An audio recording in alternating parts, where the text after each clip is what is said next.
projetar, construir, modificar elementos e sistemas visando melhorar a qualidade de vida das pessoas e solucionar problemas da sociedade. É assim que a engenharia, a agronomia e as geociências desenvolvem e aprimoram uma ampla variedade de produtos e serviços que impactam diretamente a vida das pessoas. Produzir energia, gerar novos produtos, multiplicar a produção de alimentos, materializar soluções, construir cidades, proporcionar o desenvolvimento do nosso estado. A engenharia, a agronomia e as geociências são os caminhos para proporcionar mais qualidade de vida para todos. Com foco no desenvolvimento do nosso estado, há 89 anos, o CREA Minas regulamenta e fiscaliza o exercício profissional. Com isso, o Conselho protege a sociedade, promovendo a segurança, o bem-estar social e humano e o equilíbrio ambiental. Isso significa mais oportunidade de trabalho para os profissionais e empresas legalmente habilitados, segurança e qualidade nos serviços prestados.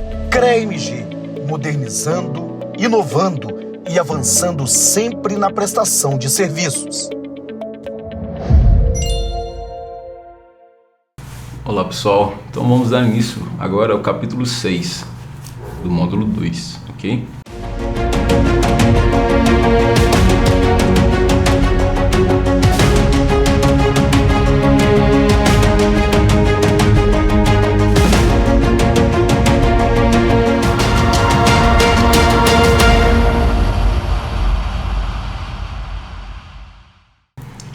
Então a gente estava falando, né, sobre as dimensões do painel, né, e a potência que ele entrega e quantos painéis caberiam nesse nosso telhado, certo?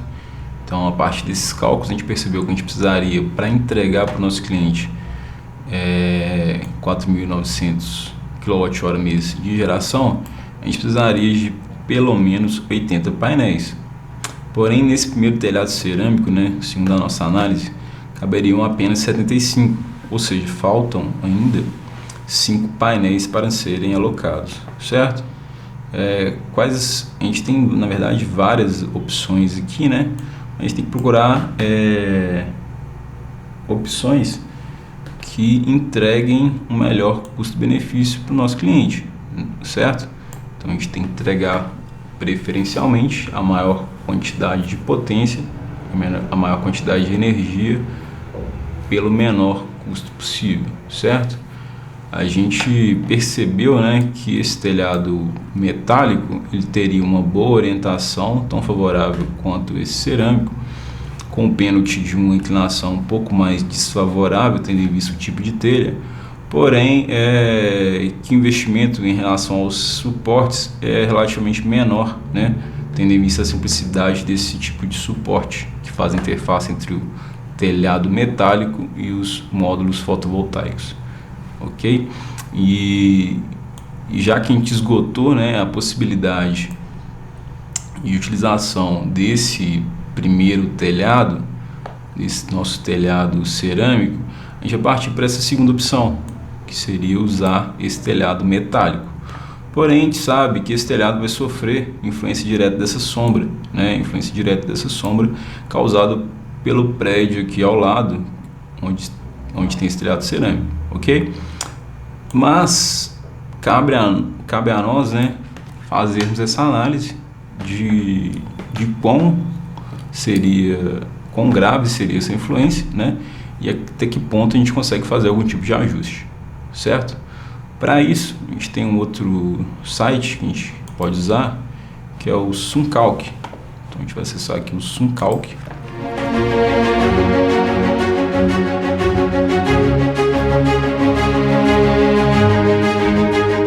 Então a gente vai acessar aqui o suncalc.org, certo? Vou procurar o nosso endereço aqui.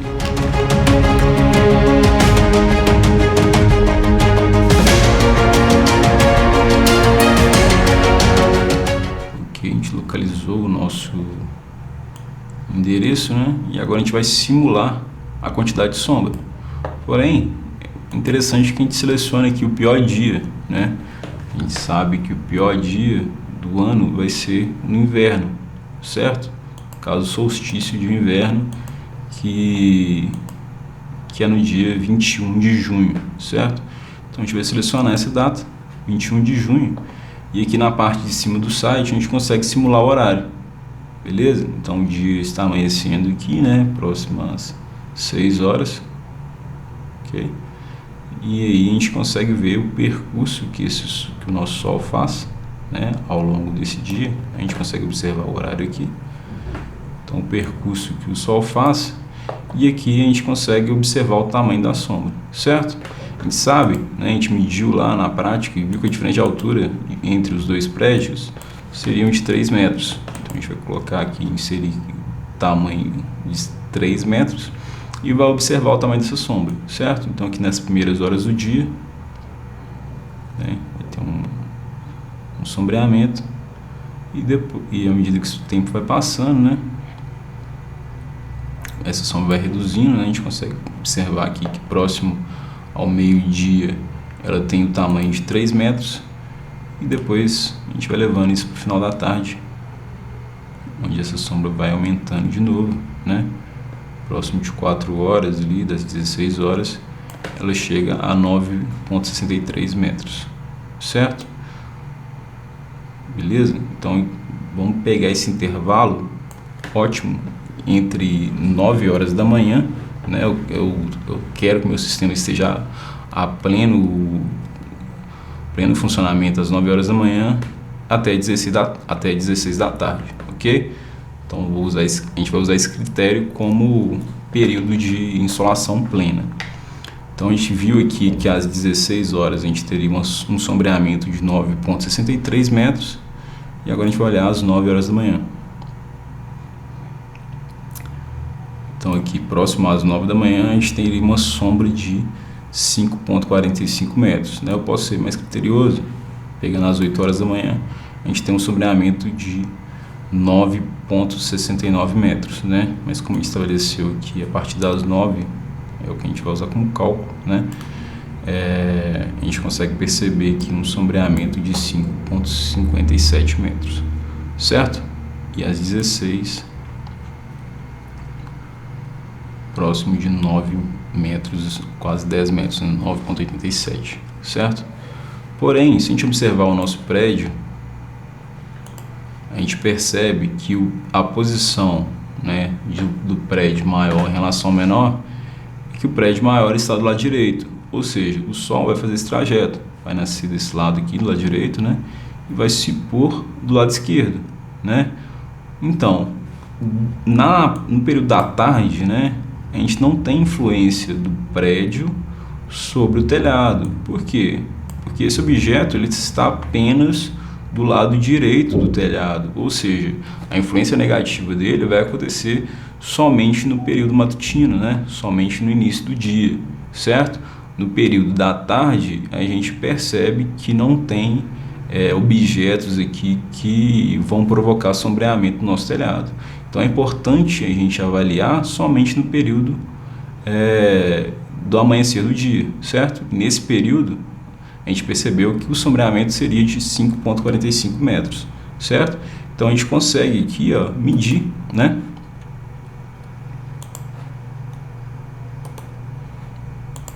Medir a distância de 5,45 metros.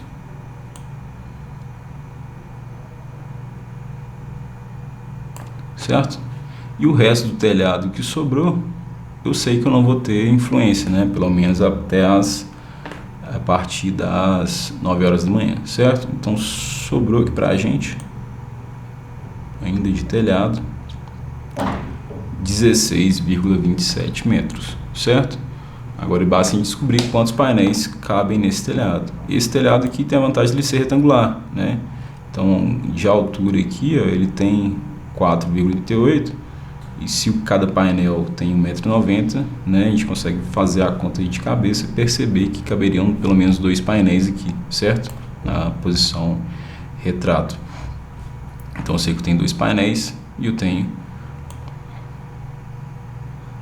pelo menos 16 metros aí de área útil, né?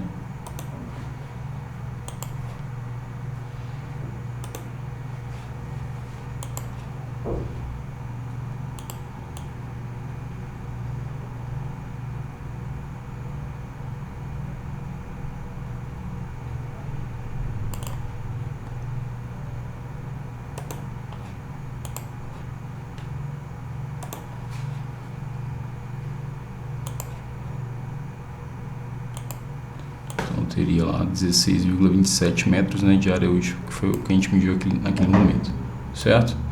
Então a gente vai fazer esse cálculo de 16,27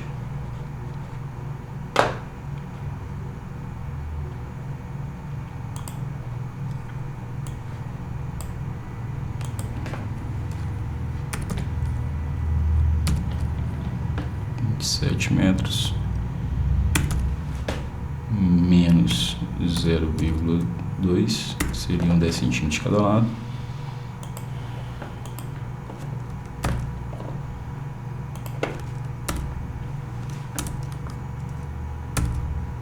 Depois dividido por 1,15.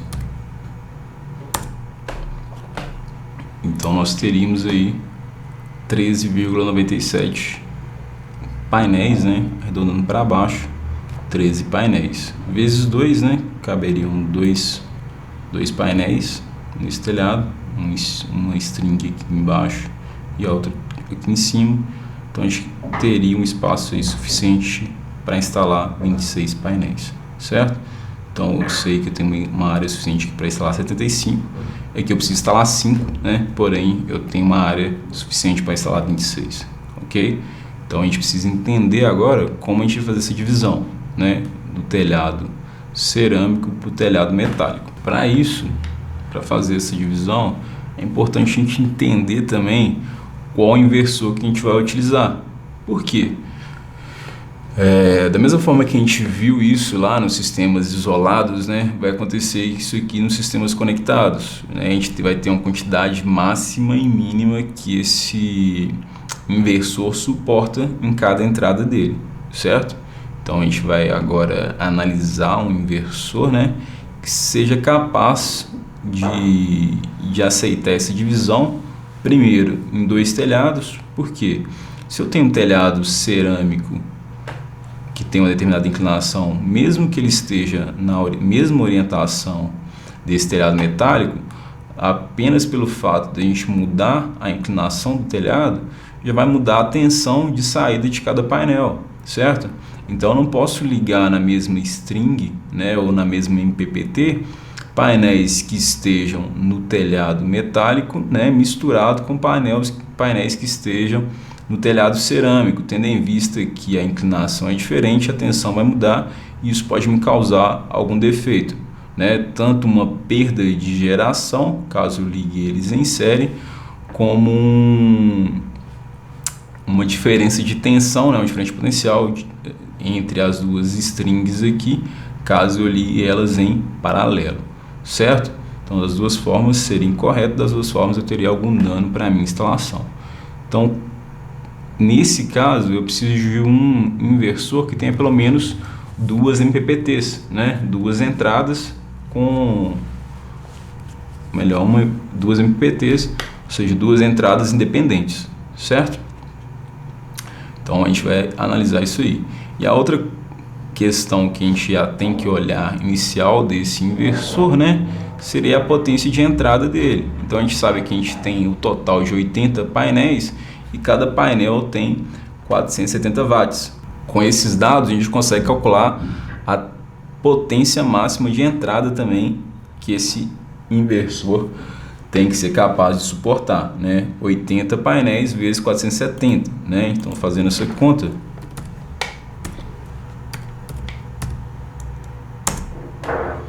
a gente teria aí uma potência de entrada de 37,6 kW-pico, né? Ou 37.600 watt-pico, ok? Então a gente tem que encontrar, né, um inversor que seja capaz de suportar essa potência. Então a gente vai lá, a gente vai trabalhar com a linha da Grovot e vai abrir aqui um manual, né, uma folha de dados da família MAC, né, família MAC, que vai de 25 a 36 kW pico, certo? Kilowatt, perdão, não é kilowatt pico, kilowatt. Então essa família vai de potência de saída entre 25 e 36 kW, certo? Mas para entender melhor a gente pode analisar aqui, né, os dados elétricos desse inversor, dessa família de inversor, certo? Então, pessoal, a gente pode observar aqui que nessa mesma folha de dados vai tratar tanto do inversor de 25 kW, né, até o inversor de 36 kW, certo? Então essa folha vai permitir a gente fazer inclusive essa comparação, tá? Então o primeiro dado que a gente tem aqui são os dados de entrada, certo?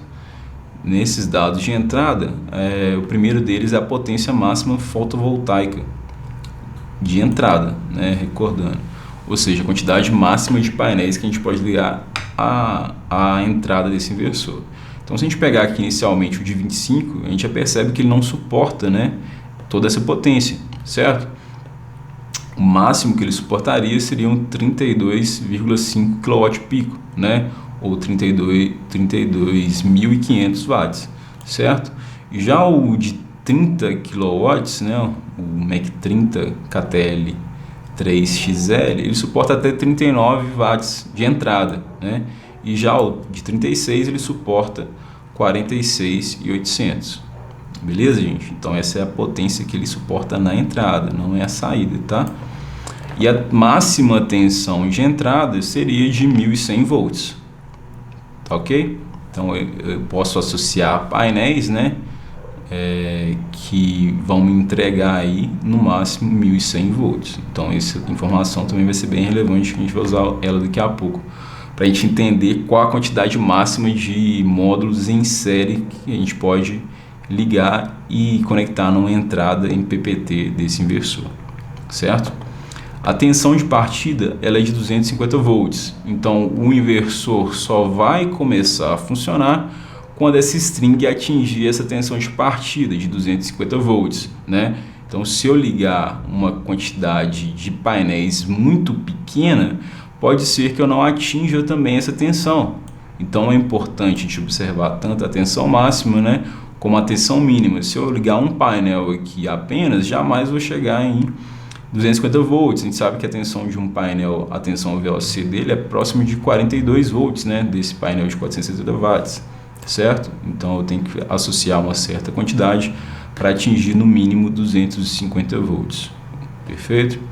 A tensão nominal, que é a tensão padrão, que é a tensão recomendada, seria de 360 volts, certo? A faixa de tensão MPP, né, ou seja, nessa faixa o inversor consegue trabalhar e encontrar o ponto de máxima potência. Se você estiver fora dessa faixa, né, pode não causar um dano para o inversor, né, porque o máximo dele é 1.100, porém ele não vai estar na região de máxima potência. Então, a partir desse momento, se passou de 1.000 volts, o fabricante não te garante que ele vai conseguir achar o ponto de máxima potência, certo? Apesar de não causar nenhum dano para esse equipamento. E a mínima tensão MPP ela é de 200 volts. A gente percebe que a mínima tensão do ponto de máxima potência ela é inferior à tensão de partida, né? Mas é importante lembrar que a tensão de partida ela vai ser medida em condição de circuito aberto, certo? Então a tensão de partida, o inversor ainda está desligado, então o inversor está medindo a tensão, porém com o circuito aberto. Atingiu 250 volts, ele fecha o circuito. Se ele fecha o circuito, naturalmente a tensão cai de VOC para VMP, né? Nós sabemos que a tensão VOC ela normalmente é maior do que a tensão VMP. Então, por isso tem essa diferença de tensão aqui. Então, é importante chegar nos 250 para na hora que fechar o circuito, né, que deixar de aparecer VOC e começar a aparecer VMP, a gente ainda tenha, né, uma tensão superior a 200 volts, certo? Depois a gente vai ter o número de rastreadores MPP, né? Ou seja, isso aqui significa o número de MPPTs, né? O rastreador aqui seria a mesma coisa que tracker, né? Então, o número de MPPT, rastreadores de MPP, ok? Que nesse caso seriam 3, ou seja, nos atende, né? Essa quantidade aqui ela vale tanto para o de 25, como para o de 30, como para o de 36. Tudo que está aqui no meio vale para os 3 equipamentos, certo? Então a gente sabe que ele tem 3 rastreadores de máxima potência e cada rastreador tem 4 entradas, certo? Essas entradas, quando utilizadas, elas vão estar em paralelo. Então o inversor já vem com essas entradas justamente para evitar que o instalador faça essa conexão em paralelo fora do inversor, né? Essa conexão em paralelo, essa conexão entre duas strings que vão ficar em paralelo, ela tem que ser preferencialmente executada no inversor, né? Porque qualquer dano que ocorra em uma string que provoque uma diferença de potencial entre duas strings que porventura estejam em paralelos, elas estarão protegidas, né, pelos dispositivos de proteção que estão embarcados no próprio inversor, certo? Mas é importante salientar, né, que uma diferença de orientação, uma diferença de inclinação entre duas strings que estejam na mesma MPPT podem causar uma confusão nesse software, né, que faz essa análise e encontra o ponto de máxima potência, atrapalhando achar esse ponto, né, ou até mesmo causando algum dano à instalação, caso essa diferença de potencial seja muito grande, certo? Depois a gente tem a máxima corrente de entrada, né, por rastreador MPPT, ou seja, somando as 4 entradas, né, o máximo que eu posso ter é 52 amperes, e a máxima corrente de curto-circuito por rastreador, que seriam 55 amperes, certo? Então esses, né, são os dados de entrada, esse é o conjunto de dados de entrada. E agora os dados de saída, né? Então essa é a quantidade máxima que eu posso ligar na entrada. Se a gente pegar aqui o que a gente provavelmente vai usar, que vai ser o de 30, né? Porque o de 25 não nos atende, devido à potência dele de entrada ser muito baixa. Se a gente pegar esse de 30 como referência, a gente percebe que ele suporta até 39 kW de entrada, né? Porém, ele consegue nos entregar de saída apenas 30 kWh, né? Ou 30.000 watts, certo? Então, quer dizer que vai entrar 39, porém só vai sair 30, né? Ele vai limitar essa quantidade de potência de saída, certo, gente? Então, essa diferença entre a potência de saída e a potência de entrada, ela é chamada de overload, certo? Então, tudo que a gente está colocando de entrada, né, e que não necessariamente vai sair, é chamado de overload.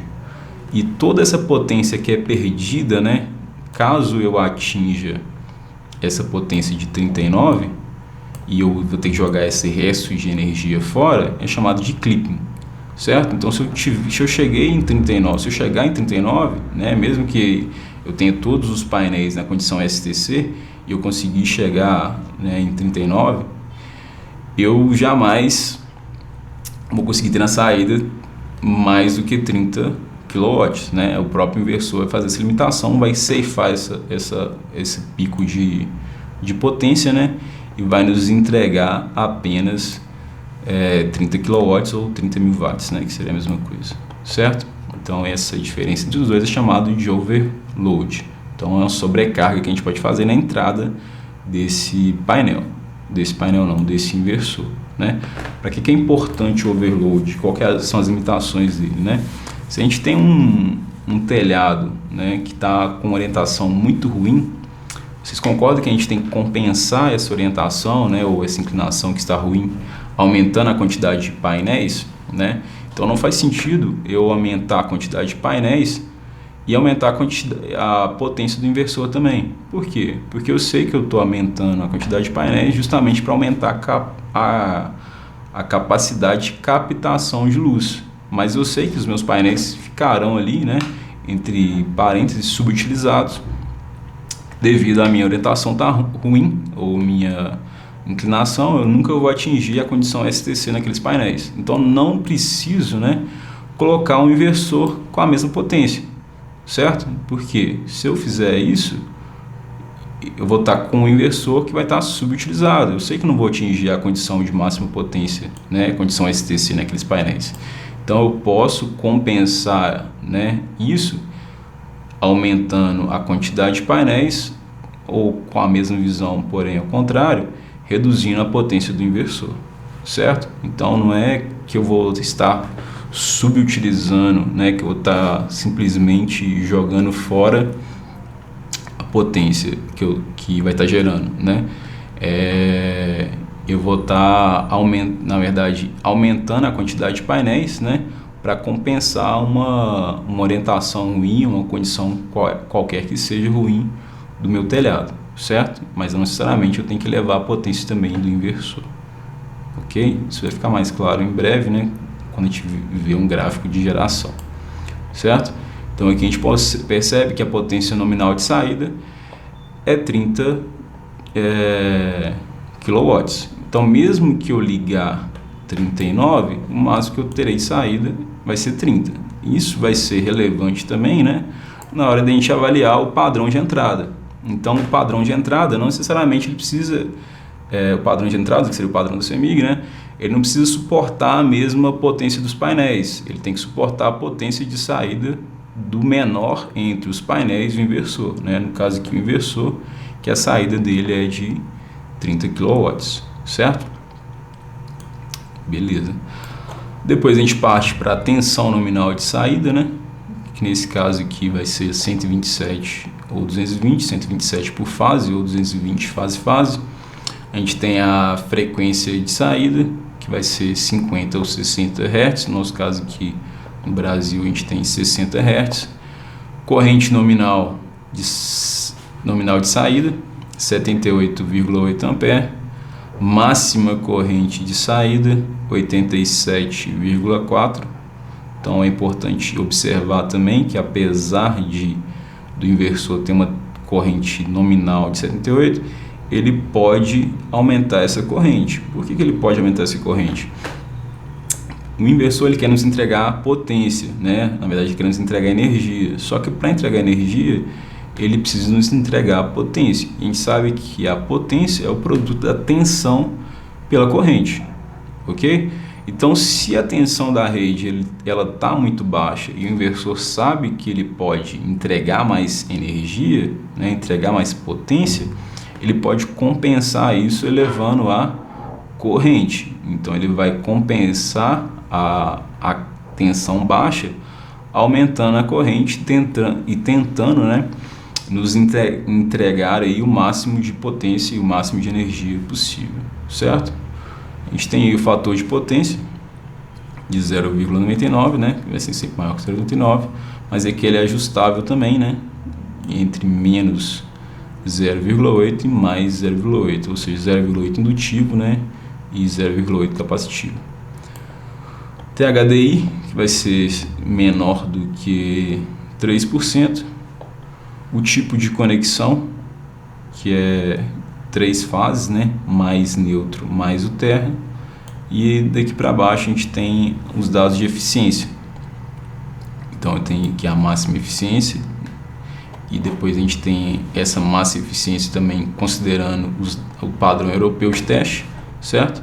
E a gente tem aqui também a eficiência por MPPT. Então cada MPPT separado tem uma eficiência de 99,9%.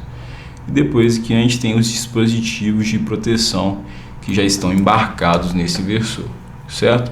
Então a gente tem aí proteção de polaridade, né, da parte CC, da parte corrente contínua. A gente tem um interruptor CC, que a gente pode ligar e desligar a parte corrente contínua. A gente tem a proteção contra surtos, né, do lado CC, que já é do tipo 2, ou seja, não necessariamente eu tenho que ligar um DPS na entrada desse inversor, ou seja, ele pode funcionar com ou sem string box, nesse caso aqui a string box é opcional. Monitoramento da resistência de isolação, ou seja, vai identificar se está fechando curto. Proteção de surtos do lado CA, também do tipo 2, porém a CEMIG, né, ou as concessionárias exigem da mesma forma que seja instalado um DPS do lado CA e um disjuntor, ok? A proteção do circuito, de curto-circuito do lado CA, monitoramento de rede, proteção anti-ilhamento, que seria desligar o equipamento, né, caso falte energia da concessionária, unidade de monitoramento de corrente residual, proteção à FCI, e depois disso a gente vai ter os dados gerais, que na verdade são dados mecânicos, né, as dimensões mecânicas, peso, faixa de temperatura, emissão de ruído, etc. Certo? Mas o nosso foco inicial aqui vai ser a potência, né, máxima que ele suporta e as tensões, certo? Então a gente vai tentar trabalhar aqui nessa faixa de tensão MPP, né? E porém sabendo que a gente tem um limite aqui que é diferente, certo? Que vai até 1100 no caso. E a gente tem que adequar essa potência aqui. Porém a gente já viu que esse inversor que nos atende, né, devido à nossa potência de 37 kW pico, e ele ia suportar 39. Então vamos partir para o cálculo da tensão, certo?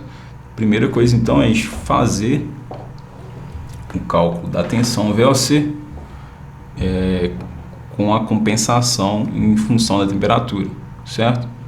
Então a gente vai fazer esse cálculo de VOC e a compensação em função da temperatura, certo? Da mesma forma que a gente fez para o sistema isolado, né? A gente vai fazer aqui para o sistema conectado, e essa tensão VOC a gente vai encontrar que ela é de 44,82 volts, certo? Então a tensão VOC máxima ela é de 44,82 volts. Então, para a gente saber qual que é o máximo de painéis que a gente pode conectar, né, é só a gente fazer 1100 dividido por 44,82. A gente percebe aí, né, que fazendo esse cálculo, a gente vai ter 1100 dividido por 44,82, a gente teria 24,54 painéis. No caso, se a gente arredondar isso para cima, a gente sabe que vai superar essa tensão de 1100. Então, nesse caso, a gente tem que arredondar para baixo, ou seja, esses 24,54 painéis vão se tornar 24 painéis, né, 24 módulos. Então, o máximo que a gente pode ligar em série nesse inversor são 24 painéis, com pena, né, de ter uma sobretensão caso a gente não respeite essa regra, certo? E da mesma forma, né, a gente tem que fazer uma análise para a tensão mínima, certo? Então a tensão mínima ela é de 200 volts e a gente sabe que a tensão VMP mínima ela é de 30,7. A gente fez o mesmo cálculo que a gente havia feito nos sistemas isolados, né? Consideramos aí a temperatura de 70 graus, fazendo esse cálculo de compensação, a gente acha 30,7 volts, certo? Fazendo essa divisão de 200, que seria o mínimo, né, já na condição VMP, né, do ponto de máxima potência, sabendo que a tensão mínima é 200, a gente faz essa divisão de 200 por 30,7, a gente vai achar 6,51 painéis. Porém, nesse caso, se a gente arredondar para baixo, a gente corre o risco de não atingir essa tensão mínima. Então, nesse caso aqui, como o problema, né, é ser menos do que isso, a gente tem que arredondar para cima, e aí a quantidade mínima de painéis que a gente pode ter apenas um MPPT, né, seriam de 7 painéis, 7 módulos, certo? Porém, é importante a gente entender o seguinte: nós temos 80 painéis, 80 módulos, e se a gente colocar só o mínimo, né, em uma das MPPTs, a gente vai perder o MPPT para apenas 7 painéis, para apenas 7 módulos, né? Então a gente teria que alocar os demais, né, os 73 painéis, nas outras duas MPPT, e uma ficaria, as outras duas ficariam sobrecarregadas, né, e uma ficaria muito pouco utilizada, certo? Além disso, pessoal, no começo do dia e no final da tarde, e quando a tensão desse painel cair, né, porque ele vai cair em função da luminosidade também, aqueles cálculos que a gente fez na condição SDC, isso considerou a variação de temperatura, Quando essa tensão cai em função da queda da irradiação, né, ou da pouca irradiação, essa string vai parar de funcionar muito rápido, né? Então o ideal é que a gente tenha uma tensão maior para que no começo do dia essa string inicie, né, o funcionamento mais cedo e no final da tarde que ela pare de funcionar mais tarde, né? Então o ideal é que a gente tenha uma tensão, né, mais distante da tensão mínima, né, para que a gente tenha um aproveitamento dessa energia no começo e no final do dia, né? Esse seria um ponto. E o outro ponto seria distribuir melhor a quantidade de painéis nas MPPTs, nas 3 MPPTs que a gente tem, né? Se a gente utilizar uma com 7, as outras possivelmente vão ficar sobrecarregadas, ok? Então a gente pode fazer agora nessa divisão, mas agora a gente já sabe a lógica, e aí agora já podemos fazer essa divisão e esse fechamento, né, de como vai ficar essa conexão entre os painéis e o inversor, ok? Então, sabendo disso, né, a gente já encerra por aqui. Então, aguardo vocês na próxima aula. Até logo!